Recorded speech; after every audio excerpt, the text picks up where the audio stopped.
आज साथियों बिल्कुल दो टूक स्पष्ट कि हम क्यों आपको रोकते टोकते हैं। मेन कारण क्या है उसका? क्योंकि ऐसे ही कुछ लीडरों की वजह से जिन्होंने सिर्फ 1,000 रुपए अपने स्पॉन्सरशिप के देखे, ये नहीं देखा कि आपने क्या माथे खर्च किया है और आपने कैसे पैसा इन्वेस्ट किया है। इससे कोई मतलब नहीं रहा लीडर्स को। कोई भी लीडर हो, कितना भी बड़ा कितना भी छोटा क्यों ना हो। आज मैं स्पष्ट शब्दों में सेशन ले रहा हूँ। इसको ट्रेनिंग समझिए या आपकी आंखें खोलना समझिए। और भी जो अपने साथियों को इनवाइट करना चाहता है, बेधड़क इनवाइट करे, उसका भी स्वागत रहेगा। और जो नाम बदल कर आए हैं उनका मैं पहले ही स्वागत कर चुका हूँ, क्योंकि मैं चाहता हूँ कि सुने ये लोग। तो साथियों, आज लोगों को कहना पड़ रहा है टीम के अंदर और खासकर संगठन के लीडर्स को, जैसे भास्कर जी हुए, हसन सर हुए, रामलखन पटेल जी हुए, ऐसे लोगों को डायरेक्ट कॉल करके कहते हैं कि हमने कितना लगाया। अरे भाई, आपने लगाया है 55 लाख, लगाया है 44 लाख, लगाया है। आपकी ताकत थी, आपने लगा दिया। हमारी ताकत नहीं है लगाने की। और अगर हमारी ताकत भी है तो हमें इतना दिमाग है कि पैसा कहाँ और कैसे इन्वेस्ट किया जाता है। न कि ये कि चंद लीडर्स ने आपको बोल दिया कि आप सबसे बड़े पागल हैं और आप भी अपने आप को पागल साबित करने में लगे। साथियों, जुनून होना चाहिए, पागल नहीं होना चाहिए। इंसान इंसान के अंदर एक जुनून होता है, और जुनून भी एक सीमा रहती है, उसका अनुभव रहता है कि हम पैसा कहाँ इन्वेस्ट कर रहे हैं, कितना इन्वेस्ट हमको करना चाहिए। अरे, आपने कमाया है, उसमें से 40%, 30%, 20% आप इन्वेस्ट कर दीजिए। ये तो नहीं किसी ने कहा है ना कि आप अपनी जमीनें, अपने प्लाट और इनको बेचकर या इनको गिरवी रखकर या लोगों से कर्जा लेकर आप इन्वेस्ट करें। कहाँ की अकलमंदी है ये? कहाँ का पागलपन? क्या अपने आप को साबित करने के लिए आप कुछ भी करेंगे? अपने बच्चों के हाथ में कटोरा देंगे? क्या हक बनता है आप? ऐसा नहीं है कि आपने बहुत अच्छा काम किया है, आपने अपने बच्चों के हाथ में कटोरा दिया है, अपने बच्चों का भविष्य खराब किया है, और आप अपने आप को बड़ा लीडर बोलते हैं। हमने तो कभी नहीं बोला कि हम लीडर हैं। बड़ा तो दूर की बात है, कभी लीडर नहीं बोला आपने। आज हमारी किसी से बात नहीं हो, हमको कोई अपडेट नहीं मिलता। आज ये कह रहे हैं ना आप हमारे बारे में, क्योंकि हम आपको पर्सनल अपडेट देना बंद कर दिए। नहीं देना हमको आपको पर्सनल अपडेट, पैनल पर अपडेट मिलेगा जो भी। तो साथियों, ये जरूरी नहीं है कि अगर कोई पर्सनल अपडेट दे रहा है तो वही वो। आज मुंशी रितेश मुंशी ई कोर्ट के द्वारा जानकारी लेकर अपडेट दे रहा है तो वो बड़ा लीडर हो गया।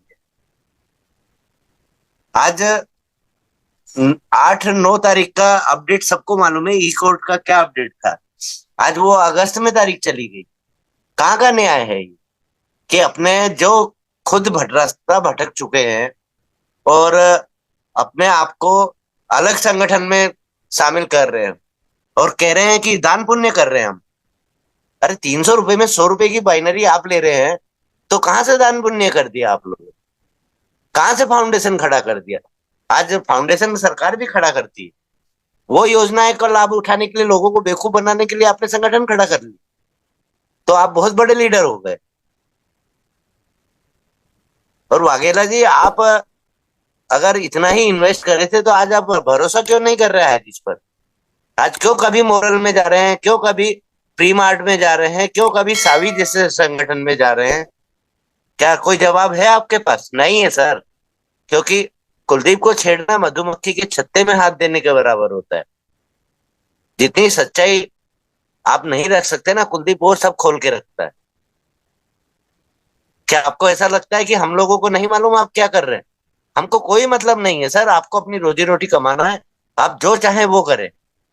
लेकिन मेरे संगठन को, अर्निंग ईगल इंडिया के संगठन को, जो कि हाईरिच का संगठन, कुलदीप का कोई पर्सनल संगठन नहीं है सर, एक नॉर्थ इंडिया को बांध के रखने में और सबको सही सटीक जानकारी, सटीक अपडेट देने के लिए इस संगठन का निर्माण हुआ है। न कि आप जैसे लोगों को और आप जैसे लीडरों की चापलूसी करने के लिए हुआ है। कुलदीप ने ना कभी अपने बाप की चापलूसी की, तो आप लोगों की औकात क्या है सर? कोई औकात नहीं है आप लोगों की। होंगे आप बड़े अपने घर के, तो मालूम है आप कितने बड़े लीडर हैं।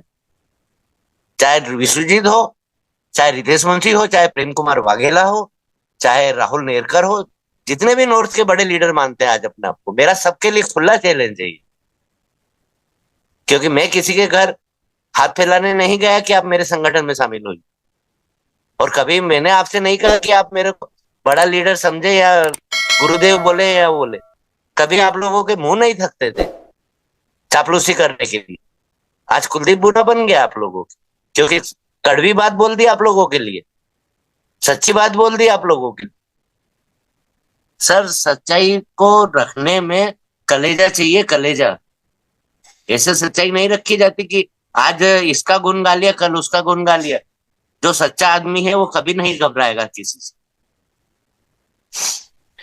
ठीक है, आपको केरला के संगठन में शामिल होना हो ही है, हमको कोई ऑब्जेक्शन नहीं। हमने कभी किसी लीडर को ये नहीं बोला कि आप केरला में जो संगठन खड़ा हुआ है उसमें शामिल मत हो। हमने सिर्फ ये जानकारी रखी है पैनल पर कि 14 जिलों के लिए उस संगठन का निर्माण हुआ है, और वो भी सिर्फ केरला के लिए। तो बताइए मेरे को, आज मेरी बात का उत्तर दीजिए कि कैसे उस संगठन को प्राथमिकता मिलेगी कि वो नॉर्थ में आके काम करे? कोई पावर ही नहीं है उसके पास। लीगली उसने अपने हाथ पहले काट लिए। उसने रजिस्ट्रेशन कराया है ना सर, सिर्फ केरला के लिए। तो कैसे वो रतलाम के लीडर का आके सपोर्ट करेगा? कैसे वो सीतामऊ के लीडर का आकर सपोर्ट करेगा? कैसे वो मंदसौर के लीडर का आके सपोर्ट करेगा? कैसे वो दिल्ली के लीडर का आकर सपोर्ट करेगा? बताइए मेरे को। कोर्ट में जो एफआईआर हुई थी, उनको पहले ही हाई कोर्ट ने निर्देशित कर दिया है कि हाईरिच ही कम बैक करने के बाद सबका पैसा रिटर्न देगा, प्रशासन नहीं देगा। कान खोलकर सुनिए सर, अपडेट चाहिए ना आपको। क्या हाई कोर्ट का फैसला था? यही फैसला था ना। और आज ये वापस केस लगा रहे हैं, हाई कोर्ट में अपील कर रहे हैं कि हाईरिच से हमारा पैसा दिलवाया जाए, जिस चीज का पहले से फैसला हो चुका है। तो बताइए, ये अपडेट 1 घंटा टिकेगा या ये अपील 1 घंटा टिकेगी? तो सर, रोटी खाते हैं, अन्न खाते हैं आप लोग, तो कम से कम इतना तो ध्यान दीजिए कि क्या सही है क्या गलत। आप गड्ढे में गिर रहे हैं, गिरिए, हमको कोई मतलब नहीं है। ना ही हमने ठेका लिया होगा कि हम आप लोगों को गड्ढे से निकालें।